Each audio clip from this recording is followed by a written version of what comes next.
We all feel fear. It's a primal emotion that's deeply ingrained in human evolution, essential for our survival in the face of danger. But what happens when we experience prolonged states of fear, when we let fear invade our lives multiple times per day?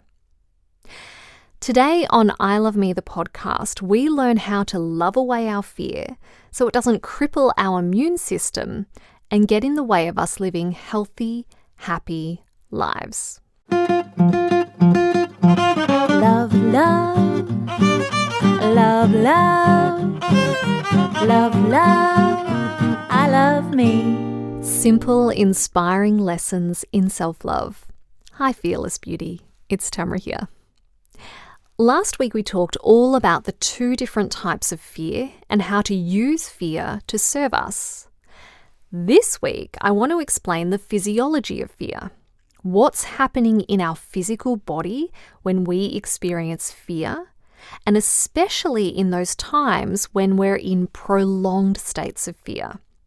Because while fear has a purpose to move us out of danger's way or to signal a growth opportunity, there is no purpose in remaining in a constant state of fear. For this has the ability to erode not only our mental health, but our physical health as well. So let's begin by getting a better understanding of the complex interplay between the brain, our hormones, and the body's response mechanisms when we enter into a state of fear. There is a small almond-shaped structure deep within our brain's temporal lobe called the amygdala. We can think of the amygdala like the brain's fear center. It processes incoming sensory information and triggers appropriate responses. When it thinks there's a threat, the amygdala sends a signal to the regions responsible for firing off our body's fight or flight response. This triggers off a cascade of events such as an increase in our heart rate, heightened senses, and the release of stress hormones like adrenaline and cortisol. We want this to happen if a tiger's about to pounce on us, as it gives us the superpowers we need to get out of the tiger's way. The adrenaline increases blood flow to our muscles, making us stronger. It's this adrenaline rush that can also increase our speed and agility in case we need to run and run fast. The adrenaline also suppresses the sensation of pain, so if we've been hurt, we can focus on getting to safety as opposed to being overwhelmed by the severity of the pain. Because the brain is prioritizing our survival, it heightens our mental focus and clarity so we can make quick decisions to help us get to safety. And the increased heart and breathing rate supply the body with more oxygen-rich blood, fueling our muscles and vital organs so we can sustain the physical exertion during a fight or flight situation. So in this respect, when there is a real danger to our life, we want this physical fear response in our body to activate because it supports us in dealing with the situation at hand. Where this becomes a problem is when those imagined grizzly bears start to surround us and our body activates the fear response on a more regular basis. Or if we live in a constant state of fear of losing our job, our partner, our house, fear of being late, of not getting that uni assignment in on time, fear of not being good enough, smart enough, or pretty enough. When we start to live in this constant state of fear where our lives are not in physical danger, this chronic activation of the fight or flight response can have negative consequences on our health and overall well-being. Yes, when we hold on to fear, that fear can cripple our immune system and increase our risk of getting sick. Put simply, fear shuts down our immune system. I'll explain how.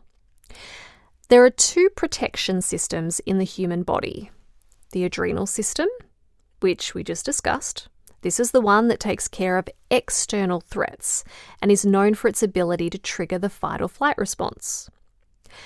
The other one is the immune system, which looks after internal threats such as bacteria and viruses. The adrenal system fires into action when we're in danger, like when we start to cross the road and realize, uh-oh, there's a fast car heading our way. It's the adrenal system that sends that superpower-like energy to our arms and legs so we can move out of harm's way in lightning speed. Now, before the blood was sent to our arms and legs as a result of the fight or flight response being activated, the blood was being used to help operate our internal organs, all the organs necessary for us to stay alive. Without our blood's nourishment, these organs stop doing their life-sustaining work of digestion, absorption, excretion, and many other functions that help keep our cells healthy. What I'm saying is that when our fight or flight response is activated, when our adrenals are in action, there is no longer energy being sent to our immune system. Now, this is totally okay for short periods of time because this is our built-in system to keep us alive in an emergency. Once we're no longer experiencing fear and stress, when our body knows it's safe, the fight or flight response is deactivated and our body goes back to its normal functioning, where energy is being sent to our immune system so our body can continue on with the healing that allows it to stay well. But what if we're always in a state of stress, always fearful of something, fearful of someone's judgments and criticisms, fearful of getting in trouble, fearful of not being heard, fearful of being taken advantage of, fearful of, well, all kinds of crazy things, and while they may feel really scary, are not life-threatening. These fears also trigger our adrenal system into that fight or flight mode. Yes, everyday stress and fear triggers off the same response in the body. But unlike the dangerous situation with the speeding car or the tiger, where the adrenal system only kicked in for a few minutes or less until we were out of harm's way, constantly living in a state of fear keeps our adrenal system in action mode, which means there's little to no energy being sent to our other organs. Our immune system is designed to protect us from sickness, but our immune system requires a lot of energy to keep it firing on all cylinders. So if your energy is going towards your adrenals because you're living in fear, stressed out all the time, then there's no energy left for your immune system. You see, the adrenal system shuts down the immune system. Our bodies are so smart, they will always supply our adrenals first if it perceives a threat, because in most cases, a tiger or an out-of-control car is going to kill us quicker than a virus. So the problem comes when the perceived threat, for example, a looming deadline or fears we've taken on that constantly invade our thoughts, these kinds of ongoing fears create an ongoing stress response. Our adrenal system remains activated, which means our immune system remains shut down. This is how fear and stress deplete our immune system. This is why in my 20s, when I was in the midst of depression and anxiety, I was always catching colds and viruses. Yes, people who have a mental health condition or are walking around full of stress and fear, they have a tendency to get sick more often. It's not that there's anything wrong with their bodies per se, it's that they haven't learned how to cope with stress and fear in a meaningful way. They don't have tools and techniques to be able to move their body out of that fight or flight response back into its natural state of ease, where the immune system is active. If you want to boost your immune system and direct energy to it, you need to look at where you're putting your energy. If you're watching each news report on the edge of your seat or running around like a headless chook, never taking time to rest and be in a peaceful state, you're essentially telling your body to keep your adrenal system activated. And this comes at the expense of your immune system. The more we focus on things that ignite fear within us, the more fear it triggers. The irony being that the more fearful we become, the more vulnerable we become. So if you have a tendency to catch every cold going around the office, if you feel run down on a regular basis, it may be time to look at the deeper issues. What are the habitual patterns that allow you to fall into fear states? What are the things you're doing each and every day that trigger off the negative thinking patterns? Most of us are so practiced at fear that it can be hard to do anything but sink into the fear. And if this is you, I invite you to revisit last week's episode so you can learn how to engage with fear in a new way.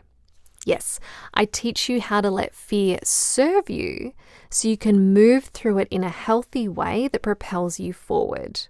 Because like I said at the beginning of the episode, fear has a purpose. We simply need to know how to work with it so we can let it support us.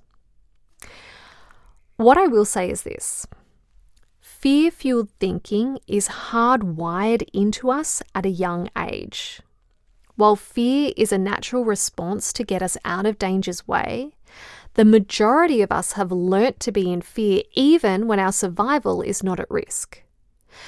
But just as we learnt how to let fear rule our life, so too can we unlearn it. So too can we make the conscious commitment to choose to be more positive. For being positive is one of the best ways of boosting our immune system. Not only does it switch off the flight or fight mode, it helps put our cells into a state of robust strength and agility. The type of healthy state that will mean that if you do come into contact with a virus, you have the resources and ability to protect yourself from any internal invasion. How do you stay positive? A simple way is to be more grateful. I've got a whole episode on being more grateful that you can listen to. I'll pop a link in the show notes. Other ways to be positive include showing compassion, seeing the beauty in life, experiencing states of joy. These are all simple ways to boost our immune system, enhance our overall health, and repair our DNA. Laughing, and laughing daily, is another way to kickstart internal healing. I often get my clients to actively laugh each day because it's such a quick and easy way to move the body and mind into a healthier state. I'll pop a link to my episode on laughter in the show notes as well.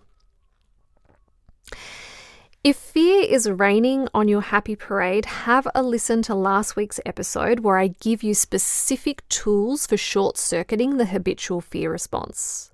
Explore the other practices I've mentioned. And next week, I'll share how to use meditation to ease you out of negative thinking patterns so you can enjoy a calmer way of being. Thanks for listening. And if you're loving I Love Me, the podcast, and want to dive deeper into self-love and learn how to use meditation to rise above the fear and restore your body to health and harmony, check out the Way of Self-Love online course at my school gettingnaked.com.au. And know that if you do enroll in this heart-opening program, that a percentage of profits go to planting trees, so together we can re-robe Mother Earth. I love me.